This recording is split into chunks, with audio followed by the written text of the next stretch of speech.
body and the difference really.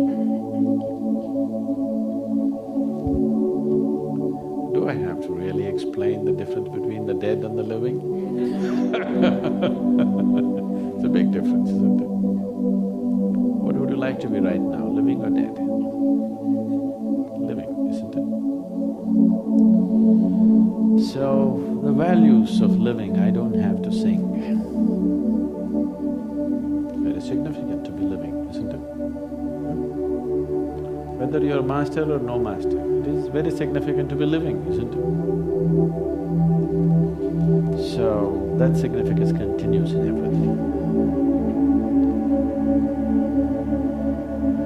Those who left their bodies can be a great inspiration, but you cannot work with them. There may be a certain span of time when they may be willing to work or they may be capable of working for a certain span of time. That is, if they've set themselves up like that, if they have certain level of mastery upon themselves, there may be some who will work for a certain period of time. Otherwise, their energies are conducive for your sadhana, but they are not a guidance.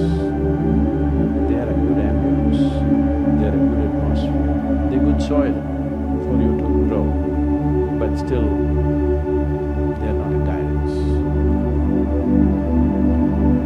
When you sit here, you are not mostly receptivity, you are mostly your own mind, isn't it? When you're mostly your own mind, you need guidance and guidance and guidance and guidance.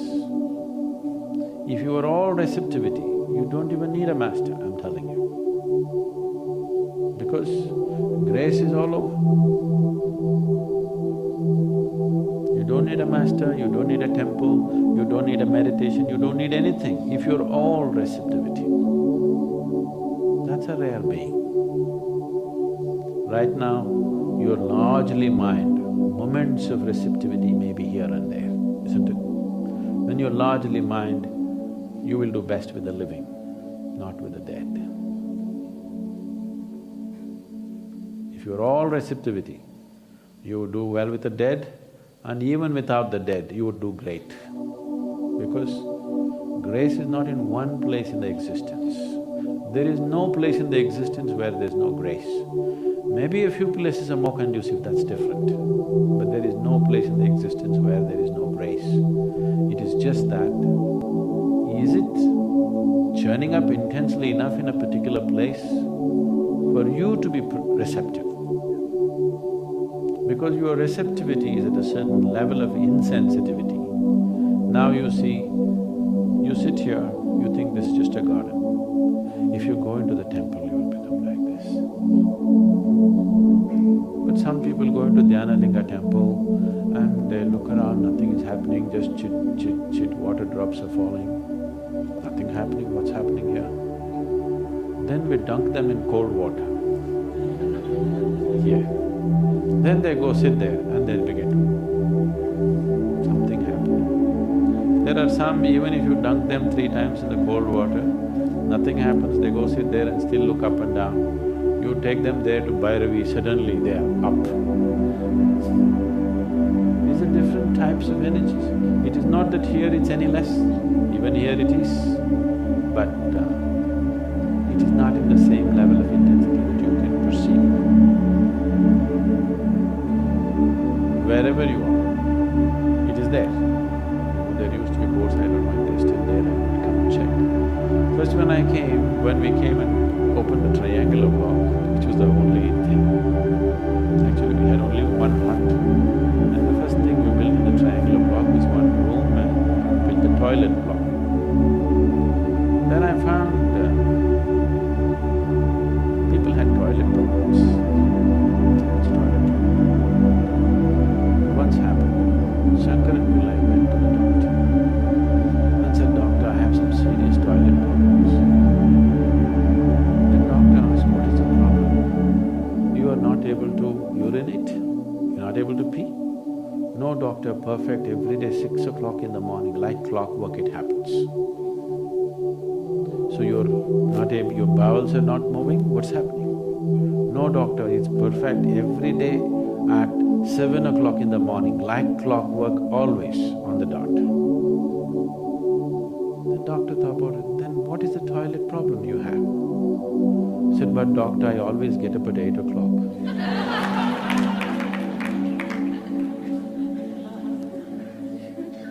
So people had such toilet problems. Not that it was not happening, it was happening little messy. So I asked them to put up a board that divine is here also. Inside every toilet, when you close the door, when you sit down, it says divine is here also. So that you sit with some sanctity. Sit can be a spiritual process. After all, the whole spiritual process is to cleanse yourself. It is one of the most… the best cleanup jobs you can do in a day.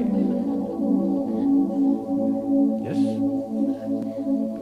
So, grace is there also, I am saying. It's not any less in the toilet. But you may not be able to feel it in the toilet because you want to finish your job and go out of that place. Temple is more conducive, not just in atmosphere, even in terms of energy. It is made conducive so that you can feel it. Right now there is life energy everywhere, but you're not able to take it in. You have to make food in a certain way and consume it, then only you are able to take it in. A goat comes and grazes this grass and he is nourished. You cannot eat this grass and be nourished, you need a different kind of thing.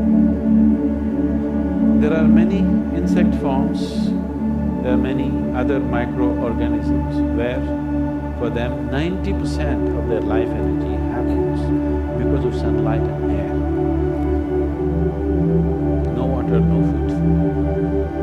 Only 10% of their energy happens because of water and whatever food they consume. They're micro. If you're micro, how much would you consume? Micro. So, even in you, if you become very receptive, you will notice. You will see on a particular day, if you remain very ecstatic through the day, you will see the volume of food that you eat will just come down because your receptivity is better. How you receive the sunlight, air and water, easily 60% of your life energies can be generated from sunlight, air and water. Only 40% from the food that you eat. Most human beings in the world can eat 25 to 30% of what they're eating right now and live perfectly well, maintain the same weight, not lose weight, maintain the same weight, live perfectly well, become much more healthy, much more agile, much more active and much more energetic with just 25 to 30% of the food that they're eating. You can experiment and it happens. When you're in a Bhava Spandana program, you're not even eating 20–25% of the food that you normally eat because we don't give you time to eat. And people are much more energetic than usual. People come to Samyama, if they become meditative, they barely eat and they're still fine. So, your receptivity has to be enhanced. If your receptivity is enhanced, dead, living, even the non-existent will help you. But when you're so full of mind, you must be with the living, otherwise you will deceive yourself. You will receive all kinds of messages, the kind of messages that you like. If your guru sends you a note from heaven, I love you, don't believe it, it's your mind. Yes, it's your mind, he doesn't do such things.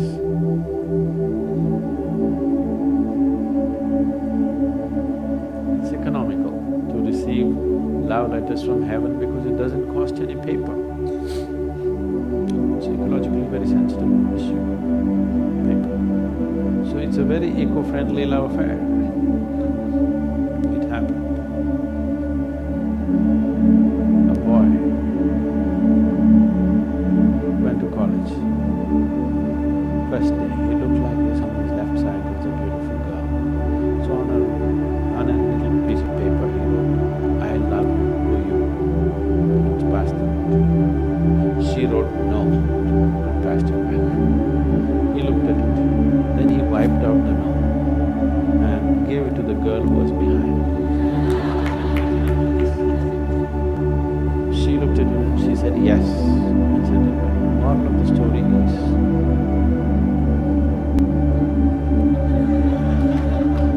paper and save nature.